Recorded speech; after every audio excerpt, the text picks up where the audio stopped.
This is for you, Kate, and all of the other people who've been waiting for my story of my very first hockey fight that I was in. But I didn't really know it until like 8 months later or something. But I actually do understand the whole hockey fight thing now, so here's how it happened. But we gotta zip back. I was over at Michael's on a Friday, just a normal Friday like we do our thing, and he was going to be going to a hockey game that night, and I'd been to one already, and I was starting to get into it, and so I was, a little jealous, but not too mopey.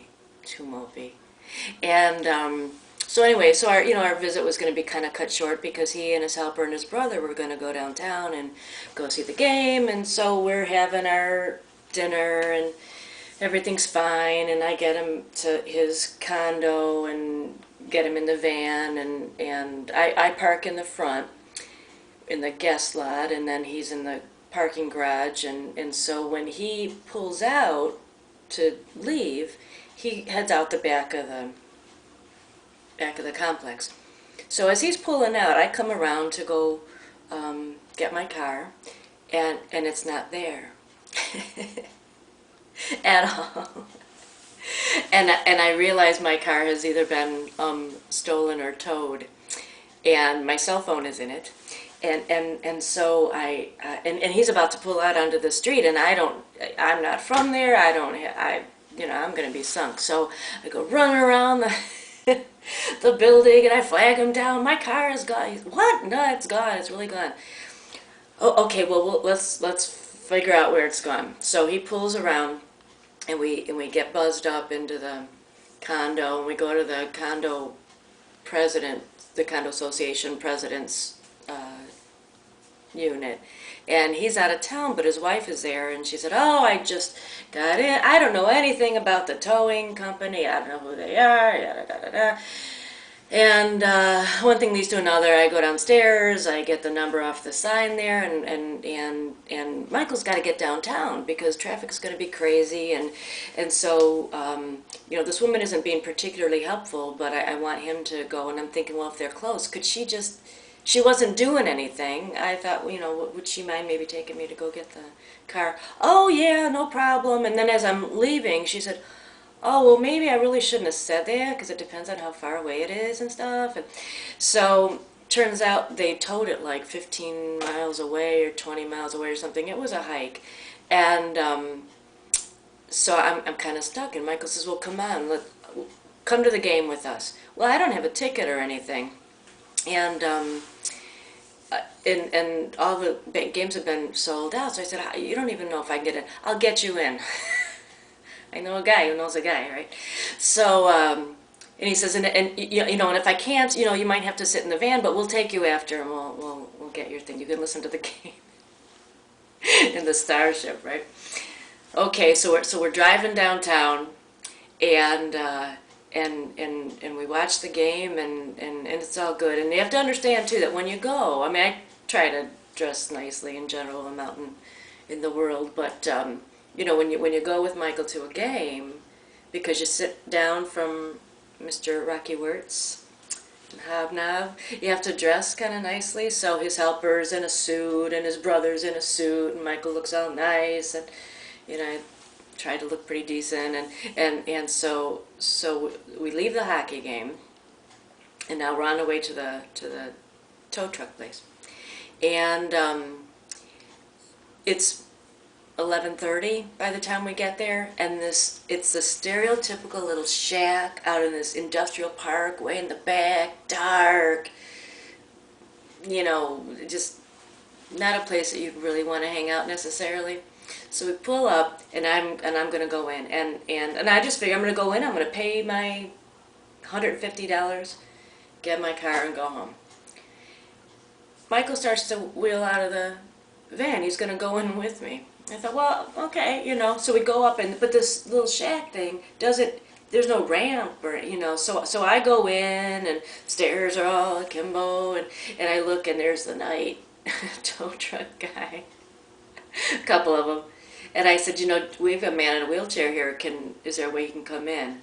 So they're kind of a little nervous, and they're looking, And they said, well, I guess he can come back here. So he had to come in like the employee entrance, which puts him and me, because I came in with him that way, behind the desk, you know, like with the employees, which I know they're not happy about. So they're a little tense. And then Michael's brother and helper, who's this big Polish immigrant in the suit, looks like looks like KGB or something. They come on the front, so we've kind of got these guys surrounded, and Michael proceeds to ride this guy. Who ordered this car to be towed? Now, I didn't have a sticker to be in the lot, so, you know, I mean, really, they were within their rights. Who ordered this? I want to know your name. I want to know your manager's name. And he's just riding this guy, and I'm thinking, what the hell are you doing? Like, knock it off. But he's in his mode, and then his brother and his helper are like chipping in, and the guy's saying, look, I don't know who ordered it, I just came on. Oh, you don't know who's working ahead of you? What? Listen to this, he says to his brother. This guy doesn't even know who works here. Yeah, imagine that. And they're just like, and you know, and it's, you know, later and later, and I'm sitting here, and it's escalating, and there's a big bouncer like guy standing behind, and I'm just thinking, will you just take my freaking money? I want to get out of here. And I'm starting to fume, because I'm thinking, you guys are acting like complete idiots. And then we're going to go and get my car. So I pay, you know, they're not budging. You got to talk to the manager. Okay, I want his name. I'm calling tomorrow. Michael's going to take it to the Supreme Court. I don't know. And I'm thinking, wait, what about the guru meditating part of you? I thought you were a man of peace. We go out, dark lot full of cars. You know, the only light was like headlights from one of the tow trucks. And we come up to the chain link fence, and we're going to walk in, and the tow truck guy who's leading me out to get my car turns to the other guys and says, you can't come in here. He's going to take me just by myself into this dark, nasty lot. And Michael says, you are not taking her in there by herself. And he starts to, well, he's in an electric wheelchair, right? He starts to roll through the gate, and the guy is like trying to corral him. And then his brother and his helper are trying to go on either side. So you have these big lugs who look like I don't know what, because they're all in suits and it's late at night, and, you know, heavy accents, and this guy is trying to rank, and I'm thinking, what the hell is, I'm waiting for the police to come, or a knife to get pulled, or somebody to just shoot in the air. I don't know what, but it's breaking down fast. And I'm looking, trying to find my car, and I spot it. So I yell at the guy, is that my car? Can I just go get it? He's like, yeah, go. And he's trying to corral a wheelchair. And this immigrant and brother, and, you know, and they're all hockey players, which I didn't realize until 8 months later. And so I get my car, and I come, and I just thought, my God, in fact, that's why I didn't share the story, because I thought, what the hell was that? Who... It was embarrassing. And then, fast forward to the next hockeys, and I'm watching, and I'm realizing that when I'm seeing guys kind of getting hit and stuff, I'm like, oh, you gotta go kick his ass.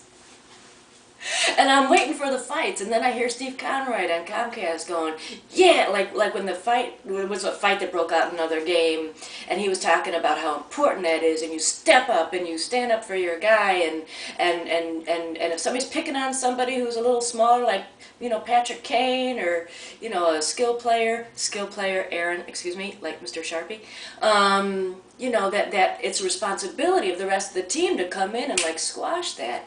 And it was like, all of a sudden I thought, oh, they were defending me. It was so sweet.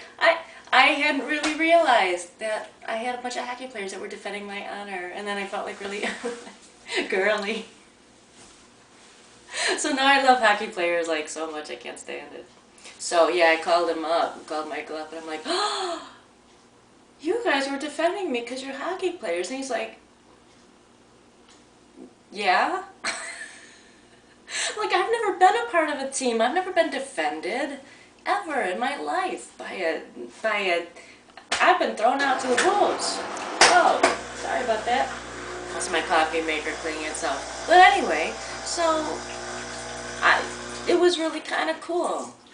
And it's not something that I think a lot of women ever experience. Sorry for that noise. But it's awesome. So I have a new respect for men and teams and that whole kind of thing, because it was like really cool. So that's it. I understand it now.